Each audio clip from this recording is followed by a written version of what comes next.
ജലഗതാഗത മേഖലയിൽ പുതുചരിത്രം കുറിച്ച രാജ്യത്തെ ആദ്യ ജലമെട്രോയാണ് കൊച്ചി വാട്ടർ മെട്രോ എന്ന മുഖ്യമന്ത്രി പിണറായി വിജയൻ.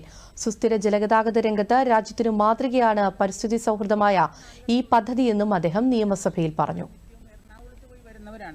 അടിക്കടി ഉണ്ടാകുന്ന ഗതാഗത കുരുക്കും മറ്റ് തടസ്സങ്ങളും റോഡ് മാർഗമുള്ള യാത്ര പലപ്പോഴും ദുസ്സഹമാക്കുന്നുണ്ട്.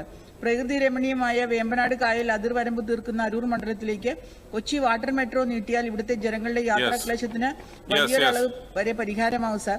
കേരളത്തിലെ കായലിന് കുറുകെയുള്ള ഏറ്റവും വലിയ പാലമായ പെരുമ്പളം പാലം യാഥാർത്ഥ്യമായതോടെ കായൽ ടൂറിസത്തിന് പുതിയ ഉണർവുണ്ടായിക്കൊണ്ടിരിക്കുകയാണ്. അരൂർ, അരൂക്കുറ്റി, പാണാവള്ളി, പെരുമ്പളം വഴി വാട്ടർ മെട്രോ കടന്നു പോകുമ്പോൾ യാത്രക്കാർക്കും വിനോദസഞ്ചാരികൾക്കും കായൽ കാഴ്ചകളുടെ കൊച്ചിയിലെ പ്രാന്തപ്രദേശങ്ങളിലുള്ള 10 പ്രധാന ദ്വീപുകളെ കൊച്ചി നഗരവുമായി ബന്ധിപ്പിക്കുന്നതിനുള്ള 38 ടെർമിനലുകൾ ഉൾപ്പെടുന്നതാണ് കൊച്ചി ജലമെട്രോ. തുടർച്ചയായി 1 മണിക്കൂർ പ്രവർത്തിക്കുന്നതിന് വേണ്ടിയുള്ള ബോട്ടുകളാണ് നിലവിൽ രൂപകൽപ്പന ചെയ്തിട്ടുള്ളതെന്നും മുഖ്യമന്ത്രി സഭയിൽ വ്യക്തമാക്കി.